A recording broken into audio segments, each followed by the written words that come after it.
Hello students, welcome to the online classes of Nursing Orbit. आज हम जो हमारा एनाटॉमी एंड फिजियोलॉजी का कोर्स चल रहा है उसकी दूसरी यूनिट पढ़ेंगे। इस यूनिट का नाम है सेल एंड टिश्यूज़। आज हम मेनली सेल के बारे में पढ़ेंगे। तो बिना टाइम वेस्ट किए हम अपनी क्लास को शुरू करते हैं। तो पहला वर्ड आता है सेल। सेल क्या होता है? हमारी जो ह्यूमन बॉडी होती है उसकी स्मॉलेस्ट यूनिट जो है वो है cell. Smallest unit of body, human body. अगर इसकी डेफिनेशन की बात करें तो वो है it is the functional and structural unit of human body. ये डेफिनेशन आपको ऐसी की ऐसी बिल्कुल याद करनी है क्योंकि एग्ज़ाम में ज़रूर पूछी जाती है। इसको समझते हैं कि फंक्शनल और स्ट्रक्चरल दो वर्ड आते हैं। फंक्शनल मतलब जो हमारे अलग अलग तरह के बॉडी में सेल्स होते हैं वो एक साथ मिलकर उनके अलग अलग फंक्शन जो भी होते हैं उनको एक साथ मिलकर परफॉर्म करते हैं और उसी तरीके से हमारी जो पूरी बॉडी है वो भी परफॉर्म करती है, इसलिए बोलते हैं फंक्शनल यूनिट ऑफ बॉडी। दूसरा वर्ड है स्ट्रक्चरल। स्ट्रक्चरल मतलब जो अलग अलग सेल से एक साथ मिलकर हमारी जो बॉडी है उसको एक स्ट्रक्चर प्रोवाइड करती है, एक ढांचा बनाते हैं हमारी बॉडी का, तो इसीलिए इन्हें बोलते हैं structural unit of human body. ये है सेल की डेफिनेशन। अब दूसरी बात करते हैं हम फंक्शंस ऑफ सेल। जो हमारे सेल हैं उनके फंक्शंस क्या होते हैं। जो सबसे पहला फंक्शन है वो है प्रोवाइड स्ट्रक्चर एंड सपोर्ट। जो मैंने डेफिनेशन में बता दिया है कि जो सेल होते हैं वो हमारी बॉडी को एक स्ट्रक्चर प्रोवाइड करते हैं, एक ढांचा बनाते हैं हमारी बॉडी का कि एक इंसान है वो कैसा दिखेगा। ये सब किसके ऊपर डिपेंड होता है? सेल। दूसरा जो फंक्शन है वो है ग्रोथ। जो हमारी बॉडी की ग्रोथ होती है वो हमारे सेल्स पर डिपेंड होती है। अगर हमारे सेल्स ग्रो करेंगे तब ये ह्यूमन बॉडी की ग्रोथ हो पाएगी। तीसरा है प्रोवाइड एनर्जी। सेल के अंदर कुछ कंपोनेंट्स होते हैं, उसके ऑर्गेनेल्स होते हैं जो एनर्जी प्रोड्यूस करते हैं और वही एनर्जी हमारी बॉडी को मिलती है जिससे हम कोई भी काम कर सकते हैं। आपने नाम सुना होगा माइटोकॉन्ड्रिया, जो एक सेल का ऑर्गेनल। इसके बारे में हम आगे पढ़ेंगे कि ये क्या होता है। इसका जो मेन फंक्शन होता है वो होता है एनर्जी प्रोड्यूस करना। इसके बारे में और डिटेल में आगे हम पढ़ लेंगे। चौथा फंक्शन है इम्यूनिटी। जो सेल है वो हमारी बॉडी को इम्यूनिटी प्रोवाइड करता है क्योंकि सेल बहुत तरीके के होते हैं। जैसे हमारे वाइट ब्लड सेल्स भी होते हैं जिनका मेन काम ही क्या होता है? इम्यूनिटी प्रोवाइड करना। फिफ्थ फंक्शन है रिप्रोडक्शन। जो हमारे सेल्स होते हैं, जो हमारे स्पर्म है या ओवम है, वो भी क्या है? एक सेल के टाइप्स हैं। तो यही जो सेल्स है ये हमारे जो रिप्रोडक्शन में हमारे हेल्प करते हैं। हमारी ऑफस्प्रिंग्स है जो उनको हमारी वंश है उसको आगे बढ़ाते हैं। तो इसमें भी किसका काम है? सेल्स का। एक बार थोड़ा सा हम हिस्ट्री ऑफ सेल के बारे में भी पढ़ लेते हैं कि सेल की खोज कब हुई थी, किसने की थी। History of cell. तो सेल है वो हमारा डिस्कवर्ड किया हुआ था 1665। जो आपकी बुक है उसमें ये गलत दिया हुआ है कि 1655। सेल की डिस्कवरी हुई थी 1665। और ये किसने की थी? तो उस इंसान का नाम था रॉबर्ट हुक। रॉबर्ट हुक ने 1665 में सेल की खोज की थी। और इसने इसकी खोज कैसे की थी? जो आपने देखा होगा जो हमारे पेड़ होते हैं उसकी छाल होती है, सूखी हुई जो छाल होती है, तो उसने रॉबर्ट हुक ने जो हमारी छाल होती है जिसको हम कोर्क बोलते हैं पेड़ की, उसको एक माइक्रोस्कोप के नीचे देखा और उसको कुछ स्मॉल चैम्बर्स और स्मॉल बॉक्सेस जैसे कुछ स्ट्रक्चर दिखाई दिया, जिसको उसने नाम दिया सेल। तो ये कॉर्क से डिस्कवर्ड हुए थे, डिस्कवर्ड फ्रॉम।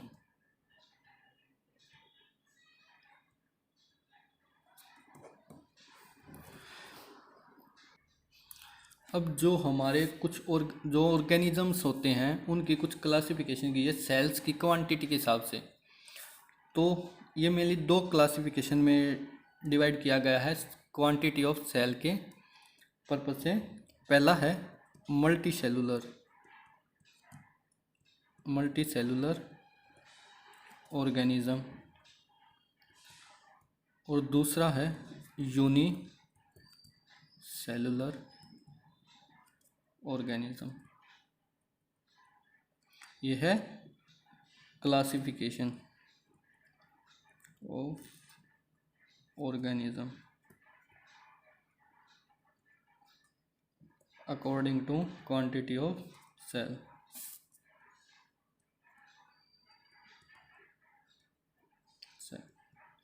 तो पहला आता हमारा मल्टी सेलुलर। मल्टी वर्ड से मतलब समझ रहा है कि इसमें जो सेलों की जो क्वांटिटी होगी वो एक से ज़्यादा होगी, और यूनी का मतलब है सिंगल, जिसमें ओनली एक सिंगल सेल होगा। इसका आपने एग्जाम्पल पढ़ा होगा, मेनली आपने 10th क्लास में पढ़ा होगा। इसका जो मेन एग्जाम्पल है वो है अमीबा। ये एक सिंगल सेल ऑर्गेनिज्म है, इसमें और कोई सेल नहीं होते।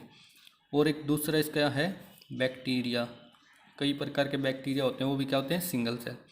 मल्टी सेलुलर ऑर्गन्स जिसमें एक से ज़्यादा सेल्स होते हैं, इसमें ह्यूमन बॉडी, प्लांट्स, एनिमल्स, ये क्या है, मल्टी सेलुलर ऑर्गेनिज्म। अब बात करते हैं सेल के स्ट्रक्चर की। Structure of cell. तो मेनली अगर इसके स्ट्रक्चर की बात करें तो इसमें 3 चीज़ें होती हैं। पहली है प्लाज्मा मेम्ब्रेन, प्लाज्मा, और इसको बोलते हैं सेल मेम्ब्रेन। सेल मेम्ब्रेन भी बोल सकते हैं और प्लाज्मा मेम्ब्रेन। दूसरा है न्यूक्लियस और तीसरा है साइटोप्लाज्म। अब एक एक करके हम इन तीनों के बारे में डिटेल से बात करेंगे। तो पहला है हमारा प्लाज्मा मेम्ब्रेन और सेल मेम्ब्रेन। ये क्या होता है, जो हमारा सेल होता है, कोई भी हमारा जो सेल होता है उसकी जो ये आउटर कवरिंग होती है, जो उसकी बाहर की जो कवरिंग होती है, इसको बोलते हैं हम सेल मेम्ब्रेन। और जो इसके बीच में जो इसमें जेनेटिक मटेरियल भरा होता है, ये होता है न्यूक्लियस। और इसके अंदर जो फ्लूइड होता है न्यूक्लियस के बाहर, और जो सेल मेम्ब्रेन के अंदर जो फ्लूइड फिल होता है, उसको बोलते हैं हम साइटोप्लाज्म। ये है हमारे तीनों जो स्ट्रक्चर की क्लासिफिकेशन दी। एक एक करके अब हम इन सब की डिटेल के बारे में पढ़ेंगे। पहले ये प्लाज्मा मेम्ब्रेन। तो अगर इसकी डेफिनेशन देखें तो outer covering of a cell, जो सेल की आउटर कवरिंग होती है उसे बोलते हैं प्लाज्मा मेम्ब्रेन। अब इसके भी हम थोड़ा सा स्ट्रक्चर के बारे में पढ़ेंगे। अगर इसको हम प्लाज्मा मेम्ब्रेन को जूम करके देखें तो ये कुछ इस तरह दिखाई देती है।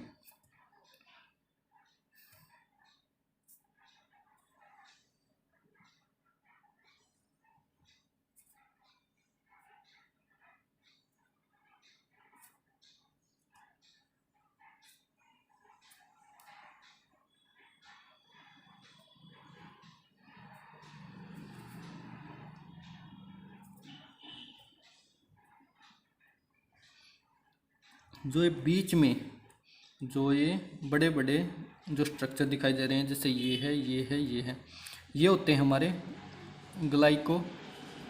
प्रोटीन्स। और जो ये है डबल लेयर होती है, तो इसीलिए हम इस जो हमारी प्लाज्मा मेम्ब्रेन होती है उसे बोलते हैं बाइलेयर मेम्ब्रेन, क्योंकि बाइलेयर का मतलब है दो मेम्ब्रेन्स, ये दो मेम्ब्रेन से मिलकर बनी होती है, तो इसलिए बोलते हैं हम इसे बाइलेयर मेम्ब्रेन और प्लाज्मा मेम्ब्रेन। जो बीच में ग्लाइकोप्रोटीन्स हैं, इनका क्या काम होता है इसका मैं आगे बताऊंगा। इसका जो हमारे ट्रांसपोर्टेशन होता है सेल के अंदर बाहर, उसमें इनका यूज़ होता है। और जो ये लेयर होती है, जो ये है, ये बाइलेयर है जो ये बनी होती है फोस्फोलिपिड्स से। लिपिड मतलब जो हमारे फैट, फोस्फोलिपिड से ये जो हमारी लेयर होती है ये बनी होती है, और बीच बीच में ग्लाइकोप्रोटीन्स प्रेजेंट होते हैं। और जो हमारी ये मेम्ब्रेन होती है इसको बोलते हैं हम सेमी परमिएबल मेम्ब्रेन। इस सेमी परमिएबल वर्ड का क्या मतलब है? मेम्ब्रेन सेमी परमिएबल का मतलब है कि जैसे हमारी छलनी होती है, इस तरह किसमें से कुछ कुछ चीज़ें जो न्यूट्रिएंट्स और कुछ मॉलिक्यूल्स होते हैं वो इसके अंदर से छन के हमारे सेल के अंदर एंटर करते हैं, और जो वेस्ट प्रोडक्ट होता है वो इससे इसी लेयर के थ्रू बाहर होता है। कुछ मॉलिक्यूल्स ही हैं और कुछ न्यूट्रिएंट्स ही हैं जिन्हें ये अलो करती है सेल के अंदर एंटर करने के लिए और सेल के बाहर जाने के लिए, इसीलिए इसे बोला जाता है सेमी परमिएबल मेम्ब्रेन।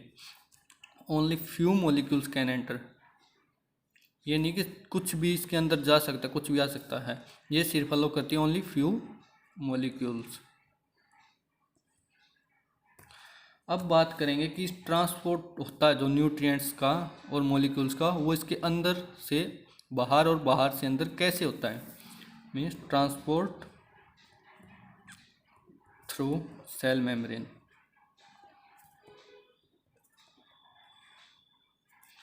तो जो ट्रांसफर होता है वो मेनली दो चीज़ों से होता है, दो प्रोसेसेस से होता है। एक होता है एक्टिव ट्रांसपोर्ट और एक होता है पैसिव ट्रांसपोर्ट।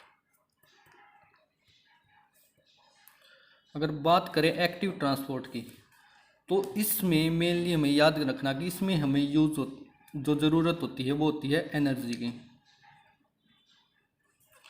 इसमें एक दो वर्ड आते हैं, हाई कंसंट्रेशन और लो कंसंट्रेशन। इनका मतलब समझते हैं पहले, तभी आगे समझ में आएगा आपको। अगर एक एग्जांपल देखें, अगर हम किसी एक बंद कमरे में हैं, बिल्कुल जिसमें एक दरवाज़ा भी नहीं है, बिल्कुल बंद कमरा है और इसमें एक खिड़की है, और जो कमरे के चारों ओर पानी भरा हुआ है, अगर वो खिड़की हम खोलेंगे तो जो बाहर का जो सारा पानी वो कहाँ आएगा? कमरे के अंदर। तो क्यों आएगा वो अंदर? क्योंकि जो बाहर पानी का जो कंसंट्रेशन है वो हाई है, ज़्यादा है, और कमरे के अंदर जो है खाली है, बिल्कुल लो कंसंट्रेशन। तो अगर हम खिड़की खोलेंगे तो हाई से कहाँ आएगा? लो कंसंट्रेशन में। तो इसमें हमें किसी एनर्जी की ज़रूरत नहीं पड़ती, क्योंकि हम खिड़की खोलेंगे वो अपने आप अंदर आएगा। लेकिन हमें कमरे के अंदर से अगर कुछ पानी, थोड़ा बहुत अगर पानी है कमरे के अंदर और बाहर पूरा भरा हुआ है पानी, अगर जो कमरे का पानी वो बाहर निकालना पड़ेगा, तो उसके लिए हमें किस चीज़ की ज़रूरत पड़ेगी? किसी एनर्जी, प्रेशर की या किसी मोटर पंप की हमें ज़रूरत पड़ेगी। तो अगर हमें किसी एनर्जी की ज़रूरत पड़ती है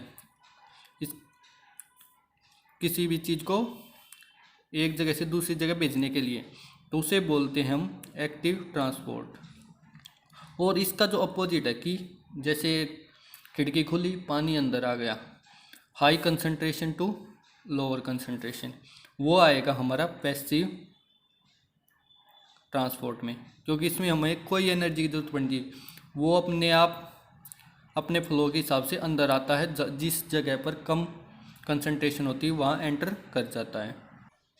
और एक चीज़ और याद रखनी कि जो हमारी एनर्जी होती है, सेल के अंदर जो एनर्जी होती है वो किस फॉर्म में होती है? वो होती है एटीपी की फॉर्म में।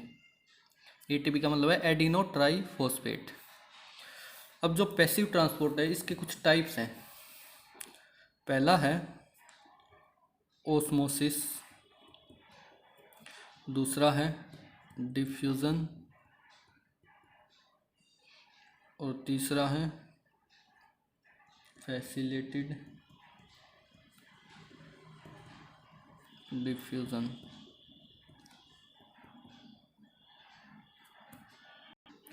तो जो मेनली दो टाइप्स होते हैं हमारे पैसिव ट्रांसपोर्ट में, वो होते हैं ओस्मोसिस एंड डिफ्यूज़न। इन्होंने एक तीसरा और एक एक्सेप्शनल केस ऐड किया है, इसके बारे में बताऊंगा। ओस्मोसिस की अगर बात करें हम, तो इसमें मेनली जो जिक्र होगा वो होगा वाटर का। अगर कहीं भी किसी सेमी परमिएबल मेम्ब्रेन से वाटर हायर कंसंट्रेशन से लोअर कंसंट्रेशन में जाएगा, मूव करेगा, वाटर, यहाँ बात होगी वाटर की या किसी फ्लूइड की, तो उस प्रोसेस को बोलेंगे हम ओस्मोसिस। अगर वाटर और कोई भी फ्लूइड हायर कंसंट्रेशन से लो कंसंट्रेशन में मूव करेगा, उसे बोलेंगे हम ओस्मोसिस। बात करें अगर डिफ्यूज़न की, तो अगर कोई भी, या बात वाटर की नहीं स्पेशली, या कोई भी मॉलिक्यूल अगर किसी हाई कंसंट्रेशन से लो कंसंट्रेशन में मूव करेगा, तो वो होगा हमारा डिफ्यूज़न। वहीं पे अगर हम बात करते हैं एक्टिव ट्रांसपोर्ट की, तो यहाँ जो हमारा क्या था, लो कंसंट्रेशन से का मूव हो रहा था मॉलिक्यूल्स हायर कंसंट्रेशन, और उसके लिए हमें किस चीज़ की ज़रूरत पड़ रही थी, एनर्जी की। अब तीसरा है फैसिलिटेटेड डिफ्यूज़न। अगर डिफ्यूज़न है तो मेनली जो मॉलिक्यूल्स है वो हमारे कहाँ से कहाँ मूव होंगे, high concentration to low concentration. ये तो बात फिक्स है कि हमारा डिफ्यूज़न वर्ड है तो ये, लेकिन फैसिलिटेड का मतलब यहाँ पे है कि इसके लिए भी हमें कुछ प्रोटीन्स की ज़रूरत पड़ती है, एनर्जी की नहीं, लेकिन कुछ प्रोटीन्स की हमें ज़रूरत पड़ती है, जिसके थ्रू जो हमारा मॉलिक्यूल्स है वो हाई कंसंट्रेशन से लो कंसंट्रेशन में जा सके, विद हेल्प ऑफ प्रोटीन्स। और ये प्रोटीन्स होते हैं हमारे, ये जो मैंने बताया था, ग्लाइकोप्रोटीन्स। फैसिलिटेटेड डिफ्यूज़न में किसका मेन काम होता है, वो हमारे ग्लाइकोप्रोटीन्स। ये एक चैनल का काम करते हैं किसी भी सब्सटेंस को बाहर से अंदर ले जाने के लिए, सेल के उस अंदर से बाहर ले जाने के लिए। तो ये थी हमारी जो प्लाज्मा मेम्ब्रेन है सेल में क्या होती है। अब दूसरा था हमारा न्यूक्लियस। न्यूक्लियस क्या होता है, तो न्यूक्लियस जो हमारा होता है वो होता है मेनली सेल डिवीज़न के लिए। इसमें होता है हमारा जो भी जेनेटिक मटेरियल होता है, जेनेटिक मटेरियल, जिसके अंदर क्या होता है, क्रोमोसोम्स, और जो न्यूक्लियस के अंदर जो फ्लूइड होता है, जैसे सेल के अंदर जो फ्लूइड होता है उसको बोलते हैं साइटोप्लाज्म। इसी तरह जो न्यूक्लियस के अंदर फ्लूइड होता है उसको बोलते हैं हम न्यूक्लियोप्लाज्म। और इसमें पाए जाते हैं क्रोमेटिड्स, जो क्रोमोसोम्स का ही और माइक्रोस्कोपिक एक भाग है, क्रोमेटिड्स। अब देखो ये है हमारा न्यूक्लियस, ये सेल नहीं है, ये है न्यूक्लियस जो मैंने ऊपर सेल बनाया था। अगर हम इसको, इस पार्ट को जूम करें तो ये है हमारा न्यूक्लियस। ये फुल्ली राउंड और फुल्ली कवर नहीं होता बिल्कुल, इसके बीच में कुछ पोर्स होते हैं, जो इसकी वॉल होती है उसमें कुछ पोर्स होते हैं, जिन्हें हम बोलते हैं न्यूक्लियर पोर्स। और इसी के अंदर एक पार्ट होता है, जिस तरह सेल के अंदर न्यूक्लियस था, तो न्यूक्लियस के अंदर एक इसी तरह का पार्ट होता है जिसे हम बोलते हैं न्यूक्लियोलस। न्यूक्लियस के अंदर एक पार्ट होता है, उसको बोलते हैं हम न्यूक्लियोलस। और जो इसकी मेम्ब्रेन होती है न्यूक्लियस की, उसको बोलते हैं हम न्यूक्लियर मेम्ब्रेन। और इसके अंदर कुछ धागे, जिस तरह हमारे धागे होते हैं उस तरह कुछ पार्टिकल्स होते हैं, उनको बोलते हैं हम क्रोमेटिड्स। क्रोमेटिन और क्रोमेटिड्स, यही जैसे सिंगल है तो इसे बोलेंगे क्रोमेटिन।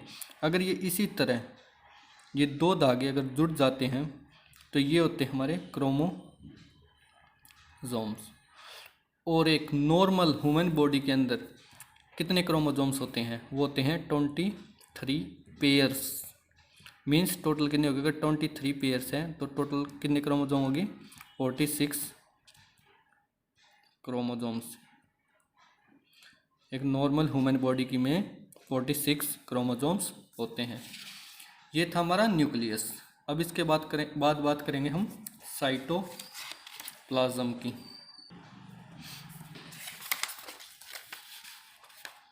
तीसरा हमारा साइटोप्लाज्म। इसके बारे में मैंने बताया था कि जो हमारे सेल के अंदर जो फ्लूइड होता है वो क्या होता है? Cytoplasm. Fluid inside a cell.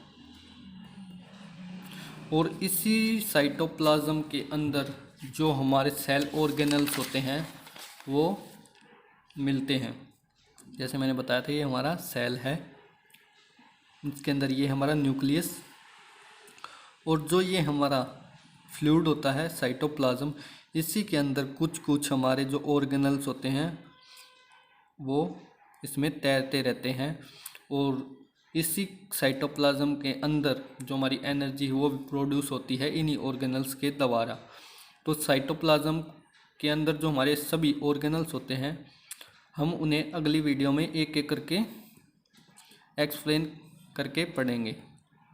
इसमें हमारे गोल्गी अपार्टस होता है, माइटोकॉन्ड्रिया होता है और हमारे एंडोप्लाज्मिक रेटिकुलम होते हैं। उन सभी को हम अगली वीडियो में एक एक करके डिटेल में पढ़ेंगे।